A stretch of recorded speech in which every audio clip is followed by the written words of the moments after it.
Voice of people TN67 channel சார்பாக அனைவருக்கும் வணக்கம். தாவேக தலைவர் இந்திய கூட்டணிக்கு நியூஸ் பரவிட்டு இருக்கு. அதை பற்றி தான் பேச போகிறோம். அதை பற்றி சரி, ஓகே. அதை பற்றி என்ன பேசலாம்னு இருக்கீங்க? அவர் கூட்டணியில் சேரப்படுறது உண்மையா, அதை பற்றி தான் பேச போகிறோம். சரி, ஓகே. இது வந்துட்டு ஒரு நல்ல கேள்வி தான். ஆனால் வந்துட்டு என்டிஏவோட கூட்டணியில் வந்துட்டு விஜய் கண்டிப்பாக போய் ஜாயின் பண்ணுவாருங்கிறது சாத்தியமில்லாத விஷயம். எதுக்காண்டி அதை வந்துட்டு அப்படி சொல்கிறேன் அப்படின்னா, அவர் முதலையே தெளிவாகவே சொல்லிட்டாப்புல,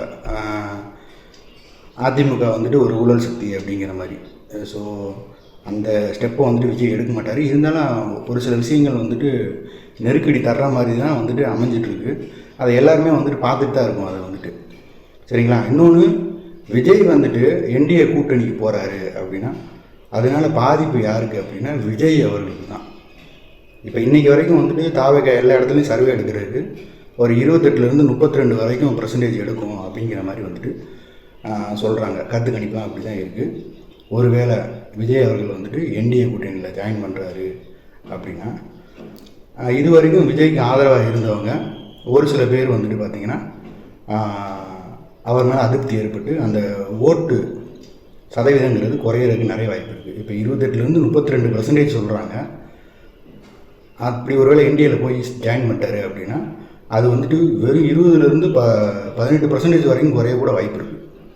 ஸோ அந்த விஷயத்தை வந்துட்டு அவர் கண்டிப்பாக வந்துட்டு தேர்ந்தெடுக்க மாட்டார். அவர் முதலே வந்துட்டு சொல்லிட்டாப்புல, கூட்டணி வந்துட்டு பார்த்திங்கன்னா எங்ககிட்ட வந்துட்டு ஜாயின் பண்ணவங்களும் கூட்டணி வந்துட்டு தாராளமாக நாங்கள் வந்துட்டு ஏற்றுக்குருவோம், நாங்கள் வந்துட்டு யார்ட்டையும் போய் சேர மாட்டோம்னு சொல்லிட்டாரு. சரிங்களா. அதனால் வந்துட்டு விஜய் வந்துட்டு என்டிகே போகிறதெல்லாம் வந்துட்டு வாய்ப்பே இல்லை. இது வந்துட்டு மீடியா வந்துட்டு பார்த்திங்கன்னா இதை வந்துட்டு பெருசாக பேசணும், பெருசாக பேசி சப்போஸ் விஜய் அந்த மைண்ட் செட்டில் இருந்தால் கூட ஒரு 20% வாக்கு வந்துட்டு என்டிஏ கூட்டணிக்கு போகிற மாதிரி இருந்துச்சுன்னா அவங்களோட வெற்றிங்கிறது கன்ஃபார்ம் ஆகிடும். ஸோ இது வந்துட்டு பார்த்திங்கன்னா டிஎம்கேக்கு ஒரு பெரிய பின்னடைவாக இருக்கும். அப்படிங்கிறக்காண்டி இது வந்துட்டு மீடியாக்களாக சேர்ந்து செட் பண்ணுற ஒன்று. கண்டிப்பாக வந்துட்டு விஜய் அவர்கள் வந்துட்டு என்டிஏ கூட்டணிக்கு போகிறதுக்கு வாய்ப்பே கிடையாது. அதையும் மீறி அவர் என்டிஏ கூட்டணிக்கு போகிறாரு அப்படின்னா அது வந்துட்டு பின்னாடி வந்துட்டு அவருக்கு தான் பெரிய பாதிப்பு. அவர் மேலே உள்ள ஒரு பேரை தான் வந்துட்டு கெடுக்குமே தவிர இதில் பெரிய அடி வாங்க போகிறது விஜயையும் அவர்கள் சார்ந்த வந்துட்டு கட்சியும் மட்டும்தான் பெரிய அடி வாங்கும். அதனால் விஜய் வந்துட்டு அதை வந்துட்டு யோசிக்க மாட்டார் கண்டிப்பாக. இப்போ இன்றைக்கி வரைக்கும் வந்துட்டு தாவேக எல்லா இடத்துலையும் சர்வே எடுக்கிறது ஒரு 28லேருந்து 32 வரைக்கும் % எடுக்கும் அப்படிங்கிற மாதிரி வந்துட்டு சொல்கிறாங்க. கருத்து கணிப்பாக அப்படி தான் இருக்குது. ஒருவேளை விஜய் அவர்கள் வந்துட்டு என்டிஏ கூட்டணியில் ஜாயின் பண்ணுறாரு அப்படின்னா இது வரைக்கும் விஜய்க்கு ஆதரவாக இருந்தவங்க ஒரு சில பேர் வந்துட்டு பார்த்திங்கன்னா அவர் மேலே அதிருப்தி ஏற்பட்டு அந்த ஓட்டு சதவீதங்கிறது குறையிறதுக்கு நிறைய வாய்ப்பு இருக்குது. இப்போ 28லேருந்து 32% சொல்கிறாங்க. அப்படி ஒருவேளை என்டிஏவில் போய் ஜாயின் பண்ணிட்டாரு அப்படின்னா அது வந்துட்டு வெறும் 20லேருந்து 18% வரைக்கும் குறைய கூட வாய்ப்பு இருக்குது. ஸோ அந்த விஷயத்தை வந்துட்டு அவர் கண்டிப்பாக வந்துட்டு தேர்ந்தெடுக்க மாட்டார். அவர் முதலே வந்துட்டு சொல்லிட்டாப்புல, கூட்டணி வந்துட்டு பார்த்திங்கன்னா எங்ககிட்ட வந்துட்டு ஜாயின் பண்ணவங்களும் கூட்டணி வந்துட்டு தாராளமாக நாங்கள் வந்துட்டு ஏற்றுக்குருவோம், நாங்கள் வந்துட்டு யார்ட்டையும் போய் சேர மாட்டோம்னு சொல்லிட்டாரு. சரிங்களா. அதனால் வந்துட்டு விஜய் வந்துட்டு என்டிகே போகிறதெல்லாம் வந்துட்டு வாய்ப்பே இல்லை. இது வந்துட்டு மீடியா வந்துட்டு பார்த்திங்கன்னா இதை வந்துட்டு பெருசாக பேசணும், பெருசாக பேசி சப்போஸ் விஜய் அந்த மைண்ட் செட்டில் இருந்தால் கூட ஒரு 20% வாக்கு வந்துட்டு என்டிஏ கூட்டணிக்கு போகிற மாதிரி இருந்துச்சுன்னா அவங்களோட வெற்றிங்கிறது கன்ஃபார்ம் ஆகிடும். ஸோ இது வந்துட்டு பார்த்திங்கன்னா டிஎம்கேக்கு ஒரு பெரிய பின்னடைவாக இருக்கும். அப்படிங்கிறக்காண்டி இது வந்துட்டு மீடியாக்களாக சேர்ந்து செட் பண்ணுற ஒன்று. கண்டிப்பாக வந்துட்டு விஜய் அவர்கள் வந்துட்டு என்டிஏ கூட்டணிக்கு போகிறதுக்கு வாய்ப்பே கிடையாது. அதையும் மீறி அவர் என்டிஏ கூட்டணிக்கு போகிறாரு அப்படின்னா அது வந்துட்டு பின்னாடி வந்துட்டு அவருக்கு தான் பெரிய பாதிப்பு. அவர் மேலே உள்ள ஒரு பேரை தான் வந்துட்டு கெடுக்குமே தவிர இதில் பெரிய அடி வாங்க போகிறது விஜயையும் அவர்கள் சார்ந்த வந்துட்டு கட்சியும் மட்டும்தான் பெரிய அடி வாங்கும். அதனால் விஜய் வந்துட்டு அதை வந்துட்டு யோசிக்க மாட்டார் கண்டிப்பாக. வேறு என்ன கேள்வி இருக்குது சொல்லுங்கள். அடுத்த கொஸ்டின் என்னென்னா, இப்போ என்டிகே வந்து தேர்தல் வேட்பாளர் வந்து அறிவிச்சு அடுத்த பணி ஸ்டார்ட் பண்ணிட்டாங்க.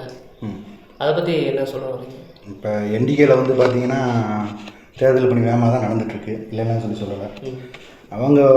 அவங்களோட நோக்கம் வந்துட்டு பார்த்திங்கன்னா இந்த தேர்தலில் திரும்பவும் பயிற்சி தான் எடுக்க போகிறாங்கன்னு நினைக்கிறேன். அந்த தேர்தல் பணி செஞ்சு களத்தில் வந்துட்டு நம்மளை ப்ரூவ் பண்ணணும், ஓட்டு நம்மளுக்கு வந்துட்டு விழுறதுக்கான வேலையை பார்க்கணும் அப்படிங்கிறதெல்லாம் கிடையாது.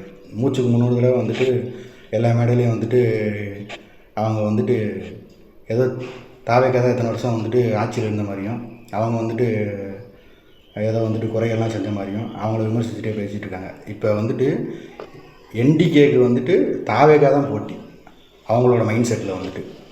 ஆனால் தாவேக்காவுக்கு டிஎம்கே தான் போட்டி.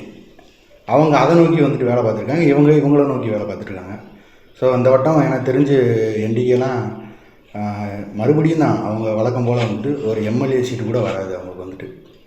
அவங்க இன்னும் இருக்கிற நாட்களில் தாவேக்காவை விமர்சிக்காமல் தன்னோட கட்சியோட கொள்கையை அப்புறம் வந்துட்டு அவங்க என்னென்ன நலத்திட்டங்கள் பண்ண போகிறாங்கிறதே வந்துட்டு மக்களுக்கு தெரிவித்து அதன் மூலமாக மீட்டிங் போட்டு அதன் மூலமாக வந்துட்டு களப்பணி பண்ணி அவங்க தேர்தலை எதிர்நோக்குறாங்க அப்படின்னா அவங்களுக்கு இந்த 8%ங்கிறதாவது கன்ஃபார்ம் ஆகும்.